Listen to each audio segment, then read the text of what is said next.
Manan Shirali, bonjour. Bonjour. Merci d'être avec nous sur Radio Judaïka. Vous êtes sociologue et politologue iranienne.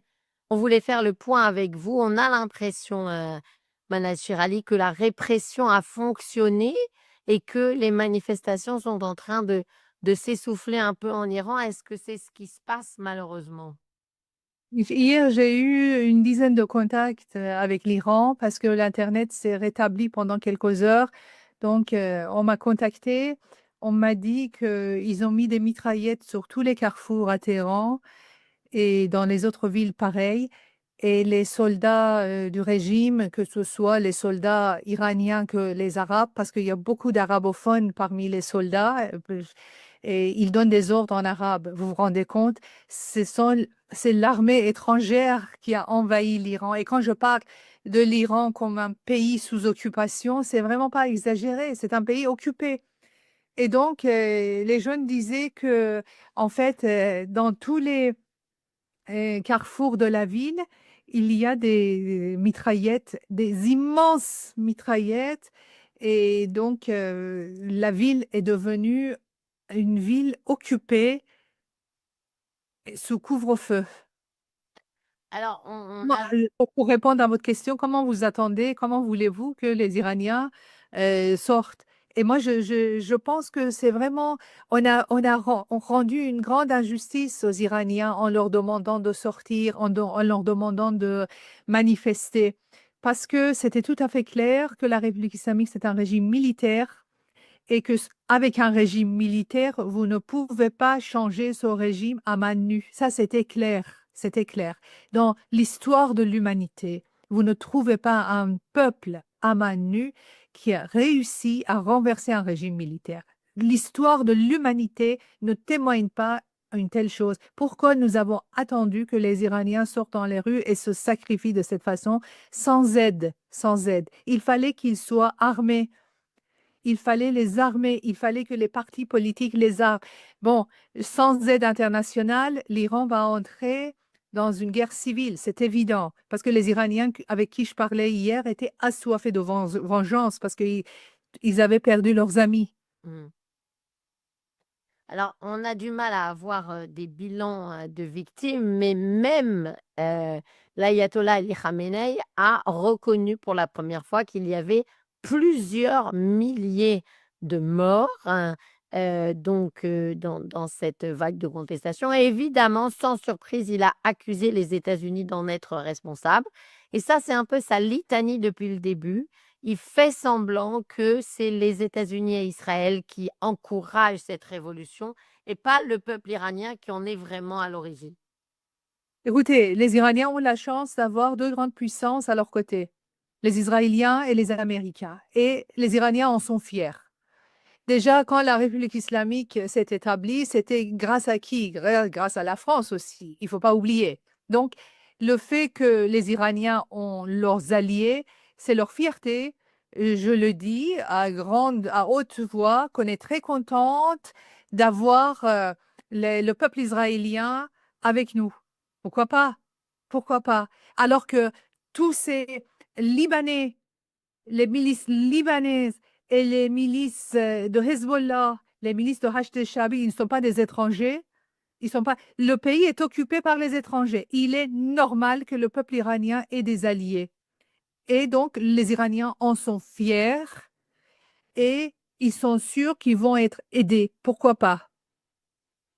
Alors, c'est vrai qu'on attendait déjà une attaque américaine, Mana Ali. On pensait qu'elle aurait déjà eu lieu. Finalement, quelques heures plus tard, Donald Trump parlait du fait qu'il aurait eu des informations selon lesquelles, les exécutions avaient été retardées et puis que peut-être il a besoin de plus de préparation ou alors ses conseillers qui lui ont dit qu'une opération n'allait pas réussir à faire tomber le régime.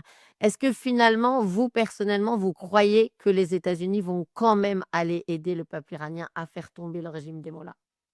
Je n'ai pas la capacité de prédire l'avenir, mais moi, par rapport à ce qui est aujourd'hui, je vois qu'il y a des porte-avions qui sont en train de se diriger vers l'Iran. Et ça me fait plaisir parce que ce régime ne partira pas, madame, sans guerre. Ça, il ne partira pas sans guerre. Et ça, vous avez l'impression que les Occidentaux ont ça, en tête? Je pense que les Européens, comme d'habitude, sont en compromission avec la République islamique. Ils continuent à l'être, à commencer par la France, qui s'est réfugiée dans son silence au lieu de condamner les massacres. Voilà le pays de droits de l'homme. Et je n'arrête pas de recevoir des messages des Français qui me disent qu'ils ont honte de leur pays. Moi, en tant que Française aussi, j'ai honte des dirigeants de la France, j'ai honte de ce pays, du média français, la manière dont le média français traite le sujet iranien, qui est un sujet très pointu, très pointu. Mais on donne la parole à n'importe qui a la parole égale sur les réseaux sociaux, c'est normal. Mais dans les médias, ça ne doit pas être comme ça. Il faut que la parole des experts soit différenciée de la parole de n'importe qui. Aujourd'hui, je vois Nathalie Arthaud qui se prononce sur la politique iranienne et qui dit il faut surtout pas une intervention. Mais de quoi elle se mêle? Qu'est-ce qu'elle en sait? Elle parle même pas un seul mot en persan, elle n'est même pas en contact avec un seul Iranien sur place. De quoi elle se mêle?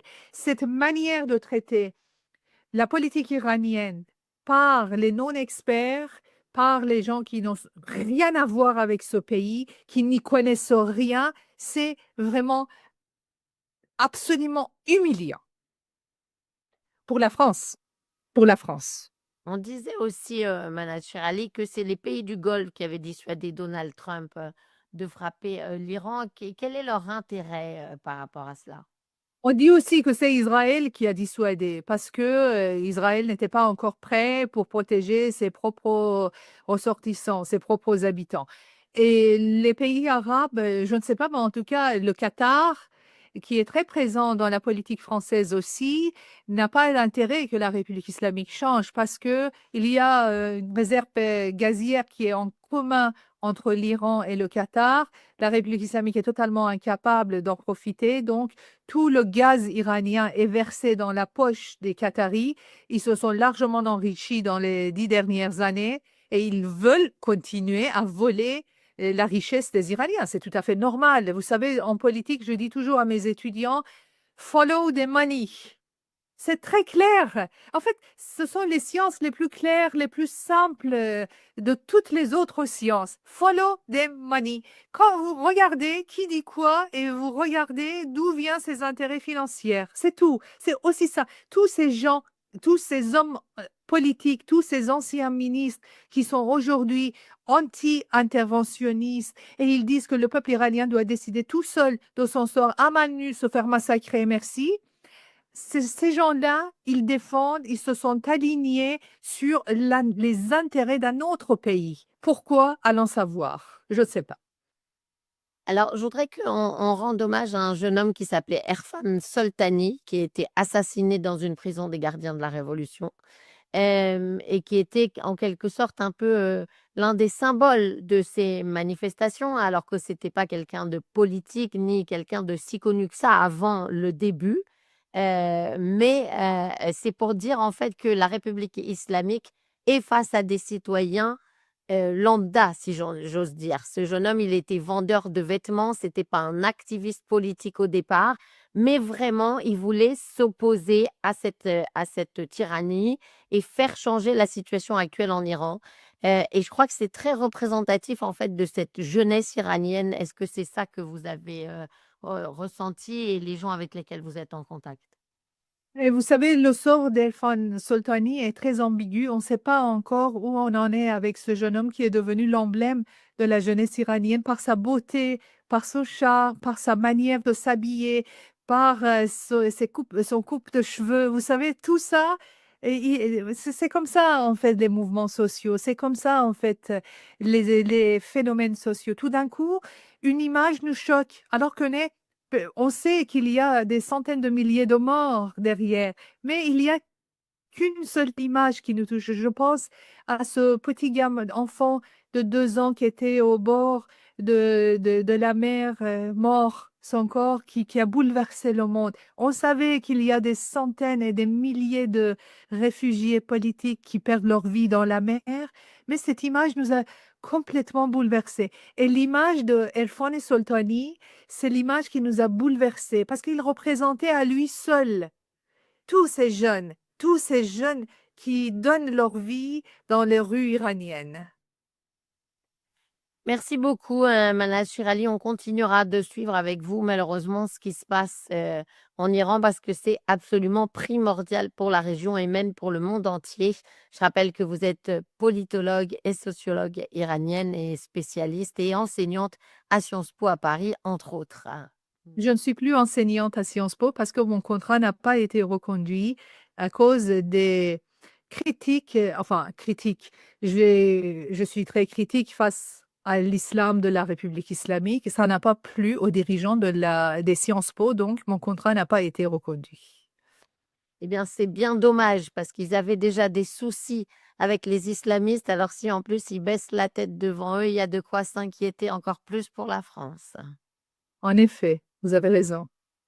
Bonne journée à vous. Merci beaucoup, Manal Shirali, d'avoir été sur Radio Judaïka. À très vite. Au revoir.